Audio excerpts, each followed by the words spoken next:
What's up, guys? Been a while. Crazy stuff in the world going on. I know you're all aware of it, but hopefully we're gonna get another project going soon. I had to sell the flatbed trailer, so some ideas that I had for that to keep the channel going ended up falling through.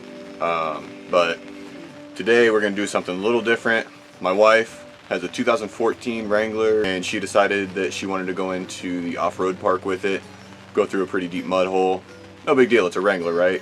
Well, it's pretty much factory except for like a 2 or 3 inch lift on it that was on there when we bought it, and the dust shields are still on behind the rotors. If you guys are any kind of off-roaders, I know you're aware of this, but those dust shields, all they do off-road is trap rocks, dust, debris, dirt, and every kind of nonsense in there. And then you end up with loud noises, squealing, clanking, all kinds of nonsense. So she came out of that mud hole, horrible squealing sound. I immediately knew what it was. Well, today I got the time. We're going to tear into this thing and we're going to get those dust shields off. So come along. So first thing we're going to have to do to get in there and get those dust shields off is take the tire off, obviously, get that out of the way, and then we'll be able to start tearing apart the insides. So right here you can kind of see that I'm struggling a little bit with these lug nuts. They were pretty tight, and the weight of the vehicle was still on the tires, so that wasn't doing me any favors. Went ahead and got those broken loose with a breaker bar though, and then we can move forward onto the inside. So right here I'm removing the mounting bolts for the caliper mounting bracket. A lot of guys will remove the caliper separately and then remove the mounting bracket, but it's pretty unnecessary. You can just remove these 2 larger bolts here. You can take the whole mounting bracket and caliper off in one piece, and then it's all out of your way. And yeah, there's just no need to remove it in 2 separate pieces right there. After you get that caliper mounting bracket removed and you're pulling the caliper out of the way, make sure you remove any of these cable ties or holders as you're moving it out of the way. Just free up some slack in the brake line, and then just go ahead and get that caliper tied up out of the way with a bungee cord or some zip ties. So after you get that caliper out of the way, these bolts here are your hub mounting bolts. And so on these late model vehicles, basically the hub bearing and the wheel bearing is just one integrated unit, and so it's usually 3 bolts in a triangulated pattern like this. You're going to get in there and pop those loose so that you can pull the entire hub free out of the steering knuckle. And the way I'm using it here, it's a 13mm wrench, and then I'm grabbing a 14mm wrench and putting it on the end of it. Double wrench method to get some leverage on there. Obviously you can go ahead and get that caliper, the rotor out of the way as well, like I just did. But yeah, so just you'll see a little bit better here. Put the 13mm on there. There's some crud and some rust and stuff built up because, you know, road salt. So get that on there, pushing it on from the other side with the 14mm wrench. Get it on there, flip it over, there we go. Double wrench method, and then yank, pop, and comes free. So the reason I'm using the wrenches is for 2 reasons. One, for the leverage, and then also the bolts are a 12-point bolt, and I only have 6-point in my tool set here at the house. All of my 12-point and specialty tools and all that stuff are at work. So you make do with what you got. What I got is one of those multi-piece mechanic sets, and I'm doing it, getting it done, making it work.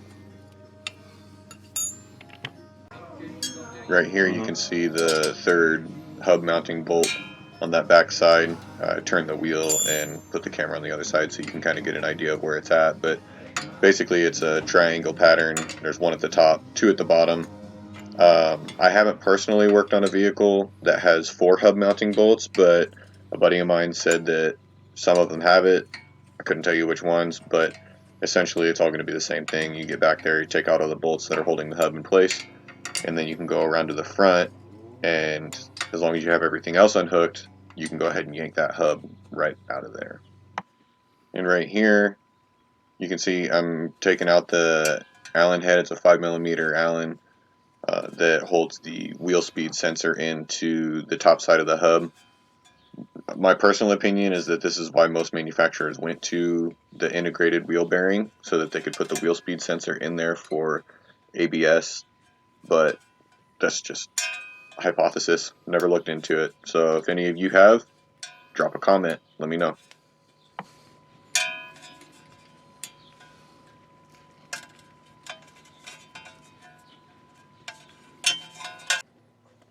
Pro tip: when you're gonna break the axle nut loose, if it's a four-wheel drive vehicle, boom, lock it in four-wheel drive, and with the parking brake set and the other wheels on the ground, the drive line will hold the hub from spinning and you can break nuts loose. When you're breaking an axle nut loose, it's best to use an actual axle nut socket. If you don't have one, then O'Reilly's, or in my case AutoZone, has the rent-a-tool program.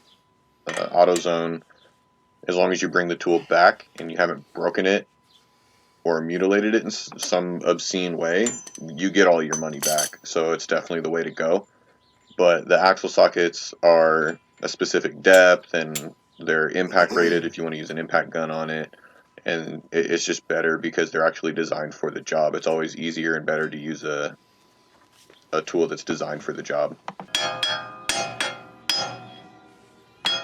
Just like most other things in automotive, if something's stuck together or seized together, a little rapping with a hammer and they'll usually come right out. So that's what you see me doing here.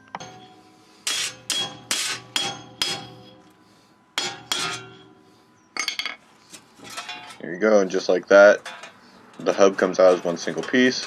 The wheel speed sensor, couldn't get my fingers in there before to take it out, so get in there, wiggle it, pop it out, and that's what we were going for.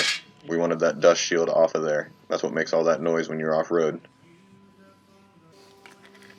I don't have any anti-seize here on hand, which definitely would have been the preferred compound, but I don't have any on hand, so here I'm just putting a light coating, very thin film of bearing grease, high temp bearing grease on there to help it go back together easier, and then hopefully create enough of a barrier that should I ever have to go in here and tear this apart again, it'll come out much easier than this time.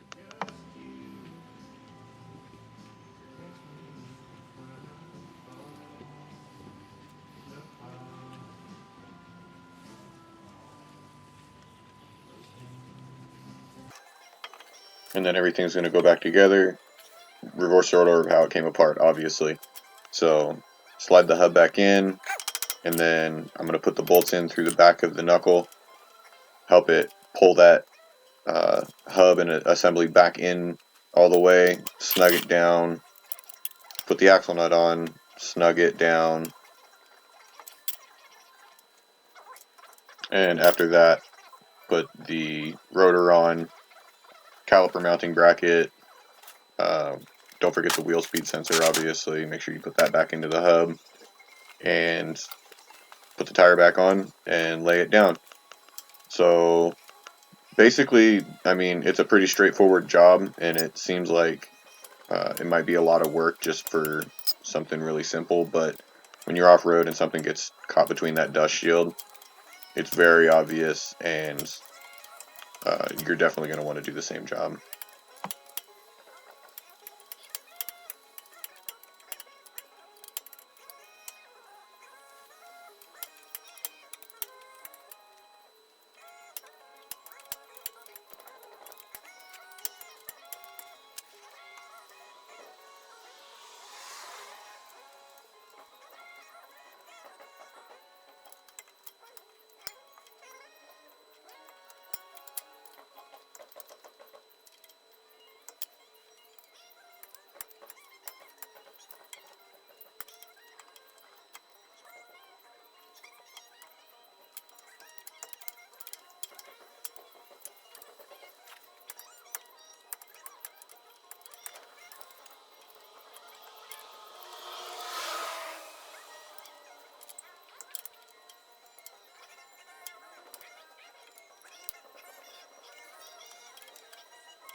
This is the driver's side here. Had the majority of the rocks and mud and sand and stuff in it.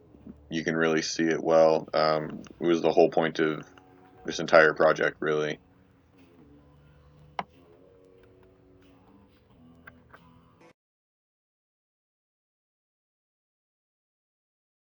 Alright guys, there you go. That's how you remove the dust shields on a JKU generation of Jeep Wrangler. You saw this driver's side especially, that's where all the noise was coming from. You could see how dirty that was. That was after we pulled into a coin wash and I blasted that whole corner with the pressure washer, and it still had all that stuff in there, especially behind the brakes and everything. So that should take care of the squalling and the squealing. The wife is good to go to hit a few more mud holes, and then we'll see what else she breaks. Alright guys, thanks for watching. Don't forget to subscribe, hit the bell for notifications, and thanks for watching.